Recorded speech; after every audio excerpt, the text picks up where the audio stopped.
بسم اللہ الرحمن الرحیم۔ السلام علیکم۔ سیدنا ابو امامہ رضی اللہ تعالیٰ عنہ فرماتے ہیں کہ عمر بن ابزہ رضی اللہ تعالیٰ عنہ جو قبیلہ بنی سلم سے ہیں، کہتے ہیں کہ میں جاہلیت میں یقین کرتا تھا کہ لوگ گمراہی پر ہیں اور کسی راہ پر نہیں، کیونکہ وہ بتوں کی پوجا کرتے تھے۔ میں نے سنا کہ مکہ میں ایک شخص بہت سی خبریں دیتا ہے، تو میں اپنی سواری پر بیٹھا اور ان کی خدمت میں حاضر ہوا۔ رسول اللہ صلی اللہ علیہ وآلہ وسلم ان دنوں چھپے ہوئے تھے اور ان کی قوم ان کے اوپر غالب اور مسلط تھی۔ پھر میں نے کوئی حیلہ کیا اور مکہ میں داخل ہوا اور آپ صلی اللہ علیہ وآلہ وسلم سے عرض کی، محمد صلی اللہ علیہ وآلہ وسلم کون ہیں؟ آپ صلی اللہ علیہ وآلہ وسلم نے فرمایا، میں نبی ہوں۔ میں نے عرض کیا، نبی کسے کہتے ہیں؟ فرمایا، مجھے اللہ نے پیغام دے کر بھیجا ہے۔ میں نے کہا، آپ کو کیا پیغام دیا گیا ہے؟ فرمایا، مجھے پیغام دیا گیا ہے ناطے داروں سے نیکی کرنے کا اور بتوں کو توڑنے کا، اکیلے اللہ تعالیٰ کی عبادت کرنے اور ان کے ساتھ کسی کو شریک نہ کرنے کا۔ میں نے آپ صلی اللہ علیہ وآلہ وسلم سے عرض کی، اس دین پر آپ صلی اللہ علیہ وآلہ وسلم کے ساتھ کون ہے؟ آپ صلی اللہ علیہ وآلہ وسلم نے فرمایا، آزاد اور غلام۔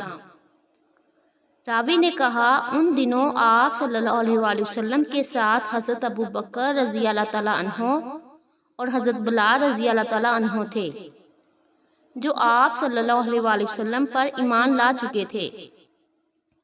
پھر میں نے عرض کیا، میں آپ صلی اللہ علیہ وآلہ وسلم کا ساتھ دینا چاہتا ہوں۔ آپ صلی اللہ علیہ وآلہ وسلم نے فرمایا، ان دنوں یہ تم سے نہ ہو سکے گا۔ کیا تم میرا اور میرے اصحاب کا حال نہیں دیکھتے؟ تم اپنے گھر لوٹ جاؤ، پھر جب سنو کہ میں غالب آ گیا ہوں تو میرے پاس آنا۔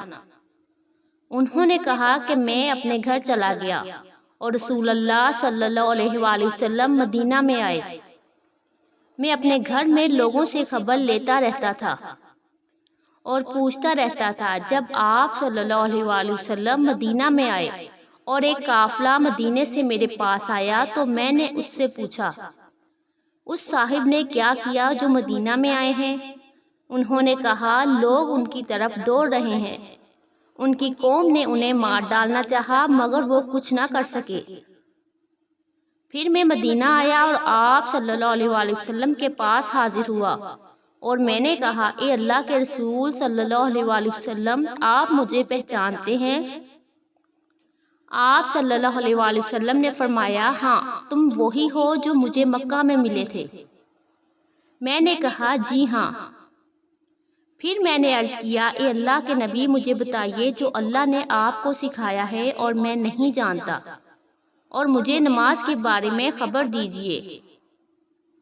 تب آپ صلی اللہ علیہ وآلہ وسلم نے فرمایا، صبح فجر کی نماز پڑھو اور پھر نماز سے رک جاؤ یہاں تک کہ آفتاب طلوع ہو اور بلند ہو جائے، اس لیے کہ وہ شیطان کے دونوں سنگوں کے درمیان سے نکلتا ہے اور اس وقت کافی لوگ اسے سجدہ کرتے ہیں۔ پھر جب آفتاب بلند ہو جائے تو نماز اشراق پڑھو۔ اس وقت کی نماز میں فرشتے گواہی دیں گے اور حاضر ہوں گے یہاں تک کہ نیزے کا سایہ اس کے برابر ہو جائے۔ سورج ڈھل جائے، پھر نماز ظہر پڑھو، اس لیے کہ اس نماز میں فرشتے گواہی دیں گے اور حاضر ہوں گے یہاں تک کہ تم عصر پڑھو، پھر رکے رہو یہاں تک کہ آفتاب غروب ہو جائے، اس لیے کہ وہ شیطان کے دونوں سنگوں کے درمیان غروب ہوتا ہے۔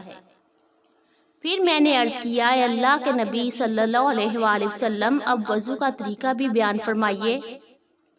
آپ صلی اللہ علیہ وآلہ وسلم نے فرمایا، تم میں سے جو شخص وضو کا پانی لے کر کلی کرے اور ناک میں ڈالے اور ناک جھاڑے تو اس عمل سے چہرہ، منہ اور نتنوں کے سب گناہ جھڑ جاتے ہیں۔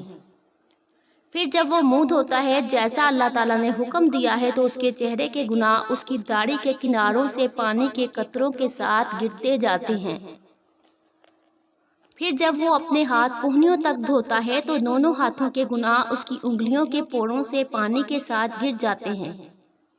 پھر مسح کرتا ہے تو اس کے سر کے گناہ اس کے بالوں کی نوکوں سے پانی کے ساتھ گر جاتے ہیں۔ پھر دونوں پاؤں دھوتا ہے ٹخنوں تک، تو دونوں پیروں کے گناہ انگلیوں کی پوڑوں سے پانی کے ساتھ گر جاتے ہیں۔